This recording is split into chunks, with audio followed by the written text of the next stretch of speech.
कैसे आप सभी लोग। एक बार फिर से स्वागत है आपका हमारे YouTube channel study with Yogesh में। सबसे पहले आप सभी लोगों को वर्ष 2024 की हार्दिक शुभकामनाएं, यानी नए वर्ष की हार्दिक शुभकामनाएं। होपफुली ये जो साल है आप लोगों के लिए, आपके परिवार के लिए खुशियां और आपको स्वस्थ रखिए, आपके परिवार के लिए, आपके लिए खुशियां लेके आए। तो यही मैं ऊपर वाले से कामना करूंगा कि वर्ष 2024 अभी तक के जितने भी आपने वर्ष स्पेंड किए उनमें सबसे बेहतर साबित हो, ठीक है। और उसके बाद जो नेक्स्ट ईयर आएगा वो और भी बेहतर साबित हो। तो ओवरऑल कहने का मतलब है आप सभी लोगों को आपके परिवार सहित नए वर्ष की ढेर सारी शुभकामनाएं, ठीक है। ये वीडियो बनाने का सबसे बड़ा उद्देश्य है बच्चों, कल आपने वीडियो का पेपर देख लिया होगा, यानी जो कल पेपर हुआ था, कई चेहरे मुस्कुराते हुए निकले, कई चेहरे टेंस निकले। तो होता ही है पेपर है। अब जैसा हम लोगों ने अपेक्षा की थी कि यूके ट्रिपल एससी कुछ ना कुछ मतलब कहने का मतलब कुछ ना कुछ अलग करेगा। जैसे उन लोगों ने पहले भी कहा था कि हम थोड़ा सा बच्चों को सोचने पे मजबूर करेंगे, ऐसा पेपर बनाएंगे। वैसे सोचने पे मजबूर किया तो था, पेपर लेंदी भी बनाया गया है, ठीक है। और लेंदी बनाया गया है ग्रुप सी लेवल के बच्चों के लिए। तो वास्तव में वो पेपर थोड़ा सा टिपिकल रहा होगा जितना मैं समझ पा रहा हूँ, ठीक है।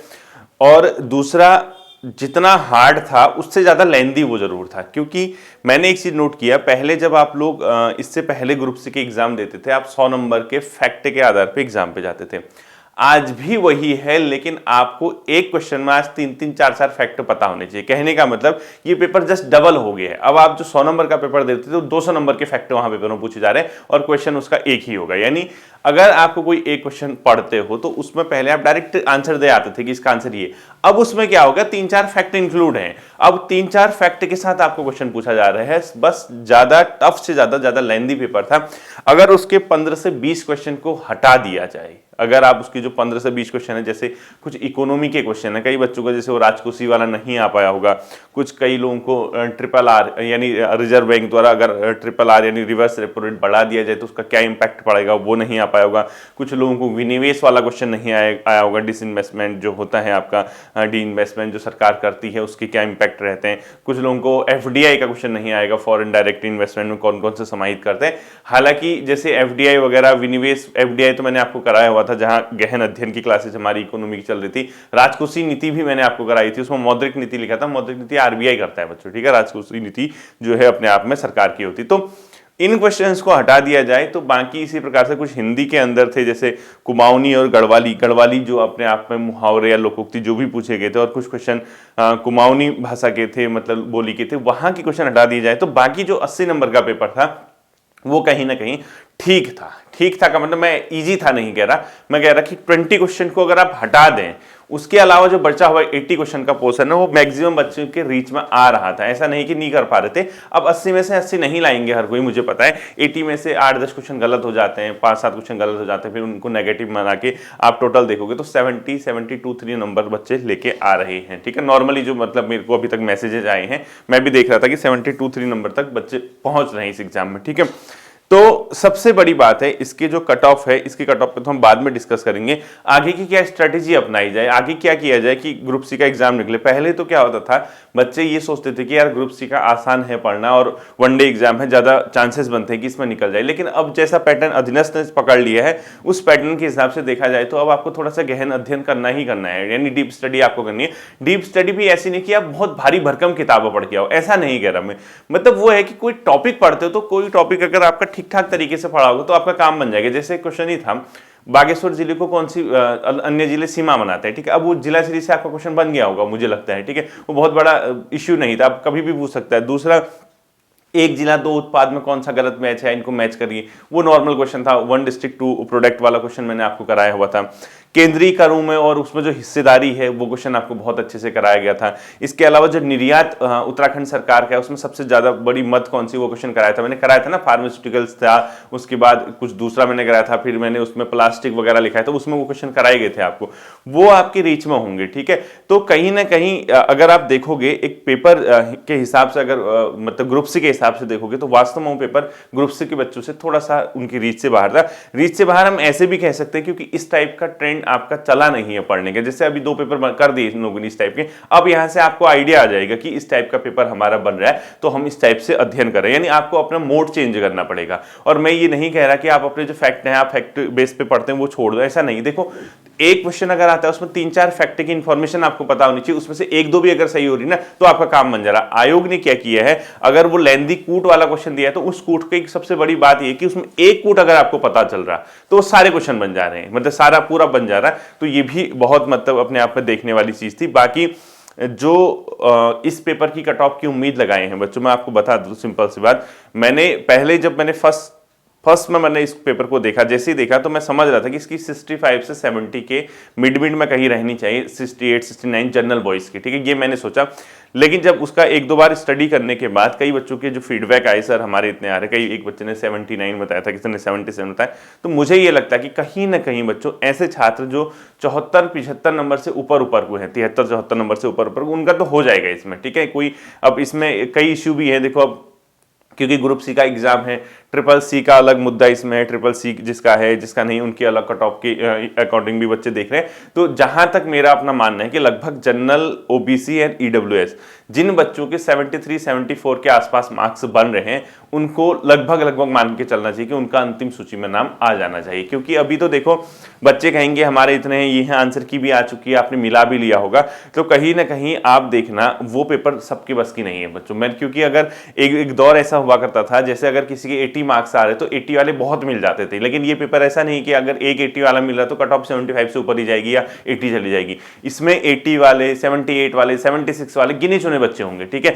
फिर वहां से बहुत रैपिडली जो है 70 से नीचे वाले जो है इसमें ज्यादा बच्चे हैं, यानी इसमें मैक्सिमम जो बच्चे होंगे बच्चों जो ठीक ठाक तैयारी वाले वो 65 से 70 के मिड में है। सबसे ज्यादा बच्चे 70 से ऊपर लिमिटेड होंगे और 75 से ऊपर जो है गिने चुने बच्चे हैं। अब नंबर ऑफ पोस्ट इस बार पहले से कम है, एक महत्वपूर्ण चीज ये भी देखनी है, इसमें नंबर ऑफ पोस्ट पहले से कम है बच्चों। पहले इससे पहले आपने देखा होगा जो ग्रेजुएट लेवल स्नातक स्तरीय भर्ती थी उसमें 900 कुछ या 1000 के समथिंग पोस्ट थे, इस बार 200-250 पोस्ट से ऊपर होंगे नहीं जहां तक मेरा ख्याल है। तो वो भी हमने नजर रखनी है और पेपर का स्टैंडर्ड भी देखना है। तो उस दोनों को देखते हुए मैं ये कह सकता हूं कि जिसके 75 से ऊपर नंबर हैं उनका तो हो जाएगा, उनको मुझे लगता नहीं कि कोई ज्यादा दिक्कत या कोई परेशानी आनी चाहिए, चाहे ओबीसी वाले हों, जनरल वाले हों, ईडब्ल्यूएस वाले हो। और जो बच्चे लगभग 72, 73, 73, 74, 72 यानी मेरा जो मानना है 73, 72, 74 के समथिंग वो अंतिम सूची में नाम अपना दर्ज करेंगे, जितना मुझे लग रहा है, ठीक है। इसके अलावा जो अपनी अपनी कैटेगरी वाले बच्चे हैं, जैसे महिलाएं हैं, 5-7 नंबर कम कर लीजिए, 75 की जगह 69, 71, 70 के आसपास आप बना लीजिए, 68, 69। ईडब्ल्यूएस महिलाएं 8-9 नंबर कम कर लीजिए, यानी 63, 64 के आसपास आपका आ जाना चाहिए, 64, 65 के आस। एससी वाले अगर आप हैं तो एससी कैटेगरी जो है लगभग 65, 64, 65, 66 नंबर में आ जाना चाहिए आप लोगों का। तो कहीं ना कहीं 65 के आसपास जो मेरा मानना है कैटेगरी वाले आ जाएंगे, यानी जो रिजर्व कैटेगरी है वो 65, 64 के 66 के समथिंग बन जाना चाहिए और जनरल कैटेगरी 73, 74 के ऊपर को जिसके हैं वो कंफर्म हो जाना चाहिए। अब बड़ी मतलब इंटरेस्टिंग बात ये है, देखने वाली ये बात है कि 70 से ऊपर वाले अभी पूरी उम्मीद के साथ इस एग्जाम में लगाए, मतलब उम्मीद लगा के बैठे कि आपका हो जाना चाहिए इतने में, ठीक है, जितना मैं सोच रहा हूं। अब बाकी बच्चों आपका परफॉर्मेंस है, आप लोगों ने कैसा किया, क्या किया, ये कोई नहीं जानता वास्तव में आपने वहां क्या किया, क्या टिक लगाए वो तो आप जानते हैं ना। लेकिन एक पेपर को अगर आप बेस मान के जाए 20 क्वेश्चन हटा दे तो 80 क्वेश्चन ऐसे थे जो आपके रीच में थे, सिंपल सी बात है। यानी रीच में मतलब जो पढ़ने वाले बच्चे हैं, ठीक है, यानी पढ़ने तो सभी पढ़ते हैं, मेरे कहने का मतलब है जिसकी तैयारी अच्छी थी, बेहतर तैयारी, थोड़ा लंबे समय से भी पढ़ लेते, अच्छी समझ के साथ वो एग्जाम देने गए थे, तो 80 क्वेश्चन ऐसे थे जो आपकी रीच में थे। अब 80 में से 80 सही नहीं होंगे, 7-8 क्वेश्चन अगर आप गलत होते हैं, 6-7 क्वेश्चन अगर गलत हो जाते हैं, 1-2 नंबर नेगेटिव लेके 73, 74 के समथिंग जो मुझे व्यक्तिगत तौर पे लग रहा है बच्चों आ जाना चाहिए, ठीक है। अब इसमें एक और वो भी है जो मैं आपसे कह रहा था कि ट्रिपल सी वाली जो बात कह रहे थे आप लोग, ट्रिपल सी के आधार पे कई बच्चों का ट्रिपल सी होगा, कहीं का नहीं होगा, 1-1.5-2 नंबर का अंतर आता है, बहुत ज्यादा डिफरेंस आता नहीं। वास्तव में देखा जाए आज के टाइम पे तो लगभग सभी का है बच्चों, गिने चुने बच्चे होंगे जिसका ट्रिपल सी नहीं होगा, बाकी ट्रिपल सी है ही, मतलब मैक्सिमम बच्चों का ट्रिपल सी का अपने आप में सर्टिफिकेट वो धारित करते हैं, ठीक है। और चूंकि अभी कल ही आयोग ने इसकी आंसर की भी दे दी, आपने देखा होगा, तो इसका रिजल्ट भी मान के चले विद इन 1 मंथ और 1.5 मंथ इसका रिजल्ट आयोग दे देगा, मतलब डीवी के लिए बुला लेगा, क्योंकि उनके पास ऐसा कुछ है नहीं अभी। अब कॉपियां आपकी चेक हो जाएंगी जल्दी ही, आंसर की के बाद ऑब्जेक्शन का आपको डेट दे दिया होगा कब तक आप लोग इस पे ऑब्जेक्शन लगा सकते हैं उस आधार पे। तो कहने का मतलब है चलो जो बीत गया सो बीत गया। अब मेन चीज क्या है, जैसे कई लोग थोड़ा सा ये है इसमें उन बच्चों को थोड़ी समस्या आएंगी जो सिर्फ फैक्ट पढ़ते हैं। ये तो पहले ही तय हो गया था, जब पहले आयोग ने इससे पहले बीपीडीओ का एग्जाम कराया था वहीं पे ये बात साबित हो चुकी थी कि सिर्फ फैक्ट के आधार पे आपका काम नहीं बनने वाला है। यानी आप अगर कोई टॉपिक पढ़ते हैं तो थोड़ा सा उसके बारे में, जैसे आपने पढ़ा चंद्र राजवंश पढ़ा, अब चंद्र राजवंश आप ये नहीं पढ़ोगे ना कि एक एक वन लाइनर लिख के सारे क्वेश्चन उसको याद करो। चंद्र राजवंश अगर आप इतिहास की कोई किताब चलती है उसके बारे में थोड़ा स्टडी आपको करनी पड़ेगी। चंद्रवंश कहाँ से स्थापित हुए, कहाँ थे, इनके रूलर कैसे, इनने क्या काम किया था, इनके जो है चंद्रवंश का पतन जो है किस तरीके से हुआ, इनके प्रशासन में क्या व्यवस्था थी, इनका टैक्स सिस्टम क्या था। तो आपको कहीं ना कहीं थोड़ा थोड़ा उस टॉपिक के बारे में स्टडी करनी पड़ेगी। स्टडी करने के बाद जब आप पेपर देने जाएंगे तो वो घुमा फिरा के भी क्वेश्चन पूछेगा तो वो आपका क्वेश्चन बन जाएगा। यानी कूट का मतलब ये नहीं है कि बहुत टिपिकल पेपर हो, कूट का मतलब ये है कि आपको इंफॉर्मेशन पता है तो आप इंफॉर्मेशन बेस पे उस क्वेश्चन का आंसर निकाल सकते हैं। एक इंफॉर्मेशन भी आपकी सही है तो वो आपका बन जाएगा।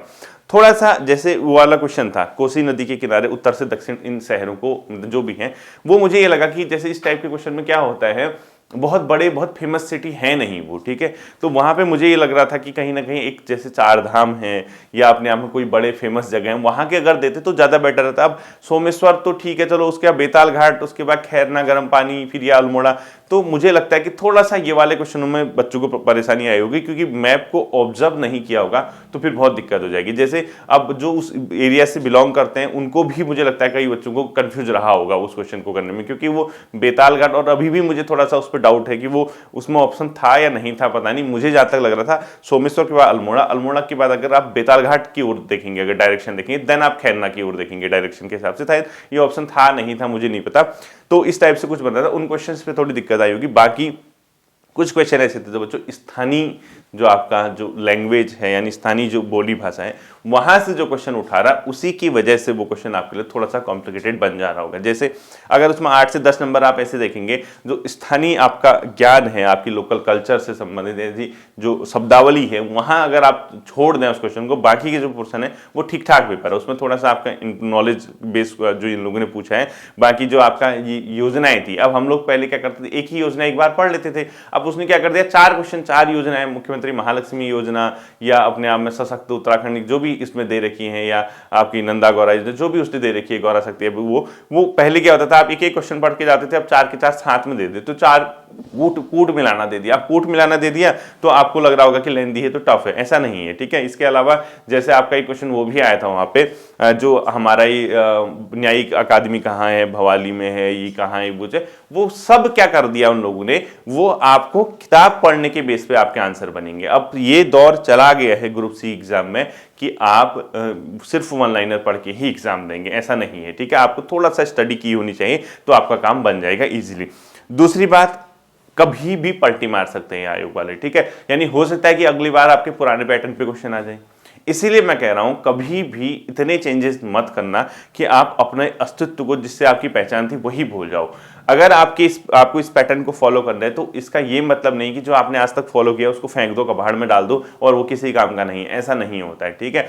आपकी अपनी चीज हमेशा अपनी रहनी चाहिए। अगर आपको फैक्ट में कमांड है तो आप फैक्ट को अपने पास सजो के रखिए, उसको तैयार रखिए ही रखिए, हमेशा रखिए उसको। ऐसा नहीं कि आज पेपर का पैटर्न अलग टाइप से बन रहा है, वो है फैक्ट ही बच्चों, ऐसा कुछ नहीं है, वो आपके फैक्ट बेस ही पेपर बनाया गया है। बस ये है कि पहले एक ही फैक्ट एक क्वेश्चन में आता था, अब 3-4 फैक्ट पे एक क्वेश्चन बन रहा है, मतलब 3-4 एक क्वेश्चन अगर आप पढ़ोगे तो 3-4 फैक्ट उसमें समाहित है, 3-4 फैक्ट का अगर नॉलेज है तो आप इजीली उस क्वेश्चन को कर जाएंगे, तो ज्यादा परेशान होने की जरूरत नहीं है, ठीक है। जिसका पेपर बहुत अच्छा नहीं हो पाया, निराश मत होना, नए साल में नई शुरुआत करना। और आपके पास अभी एग्जाम है, और आज भी अखबार में आपने देखा होगा कि नए साल में अधीनस्थ सेवा चयन आयोग हो या लोक सेवा आयोग हो, नई भर्तियां कराएंगे करके, ठीक है। नई भर्तियों के लिए आपके पास दरोगा का एग्जाम बहुत जल्दी आपको देखने को मिल सकता है। प्रवक्ता जो वाले हैं या एलटी वाले हैं उनको विज्ञापन देखने को मिल सकता है। इसके अलावा ग्रुप सी के जो कनिष्ठ सहायक वगैरह है या दोबारा जो अपने आप में स्नातक स्तरीय भर्ती आएंगी वो देखेंगे आप लोग। इसके अलावा आपके पास आबकारी का एग्जाम अभी है, जो प्रवर्तन सिपाही परिवहन आरक्षी जो एग्जाम है उसका एग्जाम आप लोगों के पास है। तो अपनी मेहनत को जारी रखिए बच्चों, कभी भी आपकी मेहनत का सिक्का आपके उस पेपर से टकरा सकता है। जिस दिन आपका भाग्य होगा उस दिन आपकी जॉब लगना तय है, ठीक है। अब ये मत सोचना कि हमारा भाग्य कब आएगा, कैसा आएगा। जहां कमजोरियां हैं, जहां कमियां हैं उसको सुधारिए, क्योंकि ये पैटर्न ऐसा आएगा करके आयोग ने पहले बता दिया था जब पिछली बार बीपीडीओ का एग्जाम हुआ था। वहीं से आपने सुने होंगे स्टेटमेंट, उनके अध्यक्ष के सुने होंगे, अखबारों में सुना होगा कि हम थोड़ा सा पेपर को सोचने वाला बनाएंगे। बट ये है कि कुछ ज्यादा ही सोचना पड़ा आपको, मुझे लगता है कल ना, तो ज्यादा निराश मत होइए। लेकिन नंबर लाने वाले बच्चे ने दबा के नंबर भी लेके आए, यानी 79, 80, 81 नंबर भी है इसमें बच्चों के, ठीक है। तो कहने का मतलब 15-20 क्वेश्चन को रिमूव कर दिया जाए तो बाकी का 80 नंबर का जो पोर्शन है वो ठीक ठाक बना था। और कट ऑफ का मैंने आपको बता दिया, लगभग 73 के आसपास, 73, 74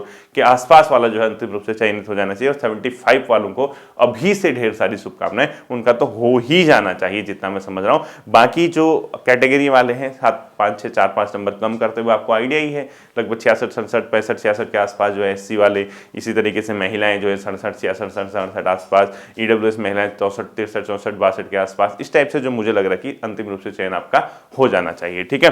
होपफुली ये चीजें आपकी समझ आई होंगी। हम लोग कल से जो है अगला जो हमारा स्टेप होगा, जो भी टारगेट होगा उसके आधार पर हम लोग अध्ययन करेंगे।